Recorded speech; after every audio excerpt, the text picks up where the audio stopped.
I'm Rose Caiola. Today I'm speaking with Lew Blaustein, and we're going to be talking about the campaign for Super Bowl 50, Panthers versus the Broncos. Okay, you are quite a man. You are quite a man. You are actually a hero. One of my heroes. I look up to anyone like you who does the kind of work that you do and contributes to our society in the way that you do. So thank you. Well, thank you for such an intro. I'm busting. You're Thank you so much. speechless, and I love it.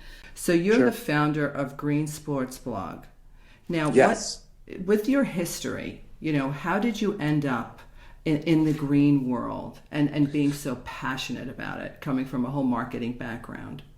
Well, so here's the story. I've always had to work in areas of personal passion, and since I was about six, I was, your classic sports nut. If you'd asked me 6, 7 years old what I wanted to do, I knew I wasn't a good athlete even in first grade. I wanted to be the announcer of the Yankees or the announcer of the Jets. Those jobs would have been, just fine for me, but very hard to get. So I ended up long after that working in sports, in the sports business, ad sales, marketing, branding. And all along, I would say at the same time, I was a lowercase e environmentalist.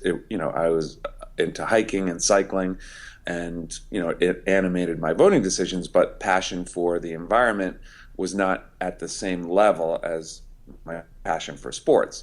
Then 9/11 happened, and I was, and still I am, living in New York City, and I fortunately didn't know anybody in the buildings, but it was this aha moment that for many, let's say 2 generations earlier, Pearl Harbor Day was, what do you do? Mm-hmm. And for me, I was influenced by the writings of Tom Friedman in the New York Times, who had linked our profligate energy use in the U.S. to our geopolitical challenges in the Middle East, saying that we were fueling the wars on terrorism that we were fighting by our insane energy use. And like the compact fluorescent or now LED light bulb went on above my head, and I'm like, okay, this is it. I got a hybrid car. I changed out all my light bulbs. I ended up getting rid of my car, and I greened up my personal life. And then I said, okay, I want to do this with my work. And about 10 years ago, I started my own consulting company in the green marketing, sales, branding business, because there were no jobs in it at the time that I could find, and that was 10 years ago. But still, of course, I was also the sports nut, and so at some point I thought the greening of sports, or sports greening, that's got to be happening. And I started digging around, and I thought I want to get involved in this. But So I didn't what did know you see? anybody. What did you see happening, as you're going to these sports arenas? And I've been to many myself, and I can relate, because it breaks my heart when I just see people, even in a movie theater, throw the trash on the floor. I mean, so what were Oh, you seeing? Was it affecting you at all? I mean, because the amounts of garbage and because of the amounts of people that are attending is what I what what astronomical. what I really found that got to me was if you go to a football game, especially, which tailgating is an integral part of the football experience. You just have these massive vehicles parking in these massive parking lots, one SUV after another, and I'm thinking the carbon footprint of this, not good. and so that was one kind of clarion call example. Mm-hmm. And then also the athletes themselves, the bling factor of athletes having your biggest, the biggest car possible, the most houses, possible for the athletes at the elite end. Yeah. And I thought, this is not good. Is there a It's not counter? helping. Yeah. Is there a counterbalance to this? And so, and it turns out, let's say 2010, 2011, there was something called the Green Sports Alliance that started in the Pacific Northwest, maybe no surprise, with the pro sports teams there talking about organizing to share best practices on how to put on greener games. And then that now 5-6 years later is this national thing. Actually, it's international. They have a summit every year that now draws 700-800 people. And the sports greening movement is actually a maturing thing. And so in 2013, I started Green Sports Blog. I'd never, done a blog before but I thought the intersection of green and sports is where I want to be, and I would want to get work in it, and I want to also tell the stories that are happening there. And I have gotten clients from the blog, and I've also found that I love doing it. And so this is more importantly, right? These are the things that this is what I'm doing. This is what I feel like I was almost meant to do this. And so the Super Bowl 50 host committee brought me aboard to help tell the story of the greening of Super Bowl 50, which is the greenest Super Bowl ever. Yeah, and it seems to be a very big campaign that they've started there. So now your part in it is contributed to what? Play your part? So my role is to help tell the story and to get the story out to the broader media, and play your part.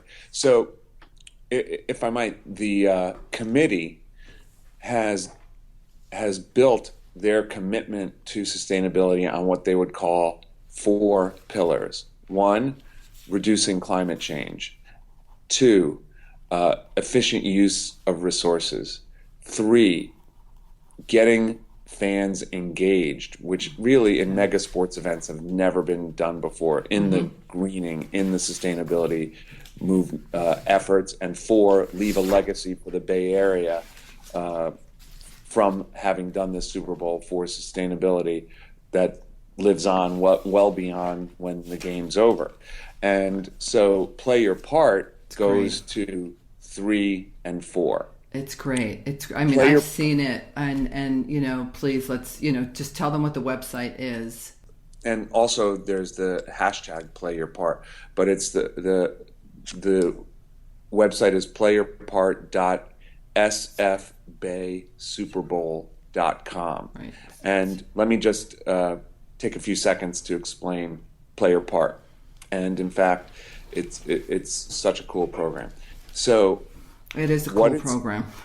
So you have to understand that the Super Bowl is not just the game. It's this massive event that spans a week, 10 days. And this is wherever the Super Bowl goes. This year, it's in the Bay Area, right? But the game itself is in Santa Clara. That's where the 49ers LEED Gold certified stadium, Levi's Stadium, is. But the action in terms of the Fan Fest, that's Super Bowl City, and also the NFL Experience, which is over a week's time drawing 1 million people, is in San Francisco, which is where I'm talking to you now. And so it's Super Bowl City, which is this engaging, big fan fest area with music and activities and booths down by the wharf, down by the Embarcadero, is the center of all this. And so Play Your Part encourages visitors to the Super Bowl City, to the NFL Experience, and online to take an environmental action. Right.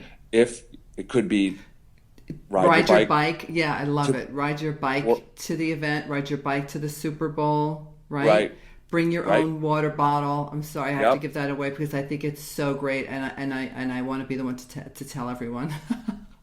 So it's causing awareness. It's bringing awareness, and it's making the public more conscious of riding your bike to the event, doing small things like that. But that's just the first step. So now you've done something good. So the committee then gives you 50 good coins. It's virtual currency.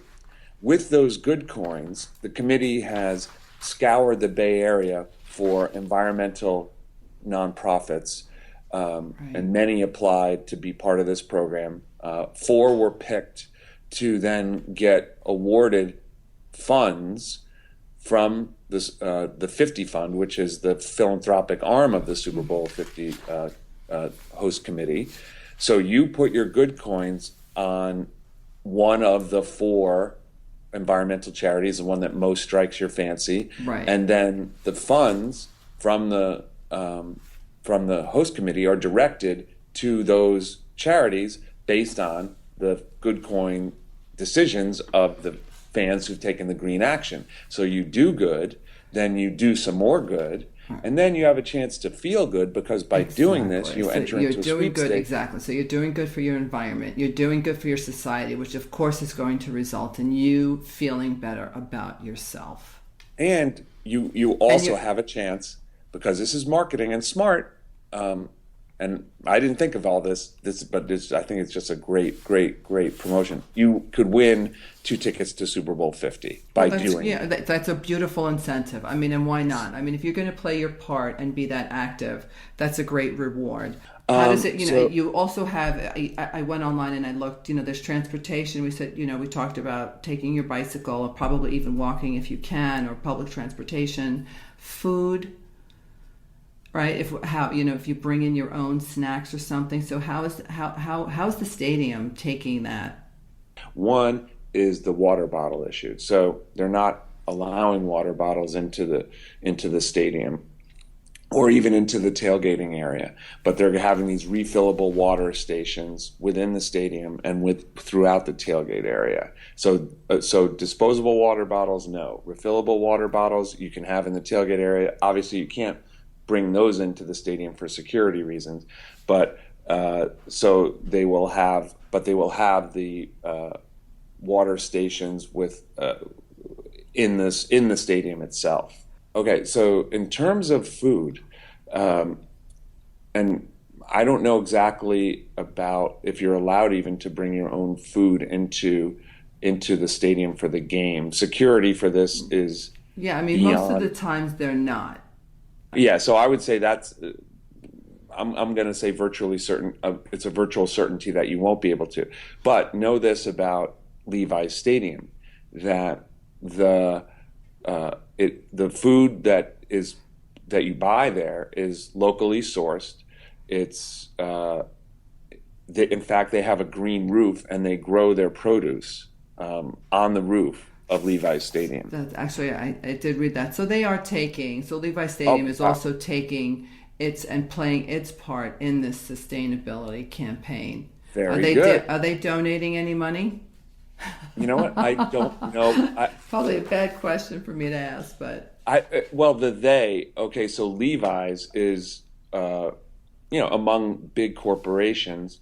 Now they're privately held, but they are, I think, an exemplary corporation in terms of environmental, forward-thinkingness and forward-actingness. In terms of the 49ers themselves, I can't really speak to what they're doing specifically for the game that's different than they do for the regular season and exhibition games they have there. All I know is, now putting my green sports blog hat on, I would say that of NFL stadiums that exist now, that both in terms of construction, in terms of operation, in terms of waste, in terms of energy production and use, it is the gold standard. Now, there are 2 new stadiums that are going to be coming up, one in Minnesota this coming season for the Vikings, and then one in Atlanta the following season for the Falcons, that I know, especially with the Atlanta one, because I did a piece on it, that they are trying to kind of raise the bar of what the 49ers did. So the 49ers kind of laid a marker down in terms of green sports and the NFL for stadium operation and construction. Right. So it is, I took a tour of it, but like the week before it opened, it is mind-blowingly cool. So let that be the example for the future. Now, so you've been doing this for a number of years. Almost 3 years now on the blog itself. So tell us, what's the biggest impact that you've seen so far?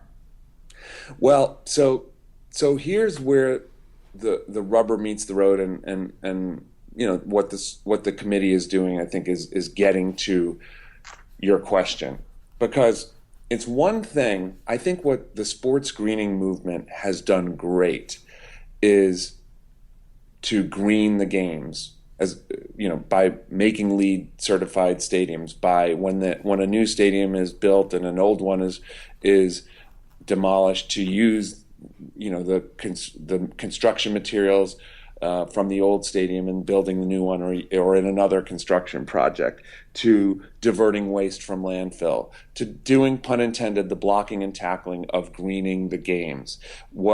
And there are great stories aside from what the Niners are doing. Ohio State University in college football, they draw 106,000 people to every game, and they are diverting over 95% of their waste from landfill by recycling and composting. I mean, that's amazing. Yeah, it is. It is. There's a small, tiny, like the equivalent of minor league baseball, but in England, minor league soccer team in England called Forest Green Rovers, that is the greenest sports team on the planet.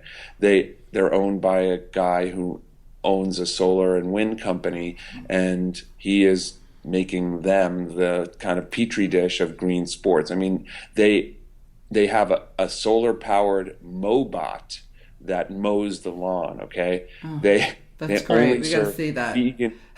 Send me a picture of that. Send me a YouTube. I want to show my audience that.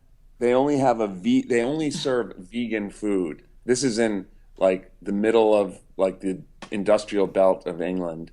But so those things are amazing. But where this has to go, and what things like Play Your Part are starting to get us towards, is getting fans engaged. Right. And that, you know, my own opinion, the sports greening movement has lagged in that. The Super Bowl 50 is trying to push that bar higher, but it still has way higher to go. Very few people as a percentage go to games, but 65 to 70% of people on the planet follow sports in one way, shape, or form or another, on TV, in the newspaper, online, some combination thereof. And if you can engage fans, as Nelson Mandela said, sports can change the world. Right. And this is why I'm doing this. Sports as a power for good, a force for good, is unmatched. It's a way to reach a huge market and a huge audience. So the hashtag is Play Your Part. Yes, and then also the website URL is playyourpart.sfbaysuperbowl.com. You are, you know, Lew, you're raising awareness, okay, to all beings possible, sports fans and the like. You are, you know, working towards greening the games. You're raising money for good causes, and you are, you know, helping the world become more conscious. You know, and I think the overall goal of, you know, your work and this whole campaign is to really work collaboratively with so many organizations and so many people so that we can reach more and more people, right? The greater our numbers of working together, the more people we'll reach, the better the chances are for change.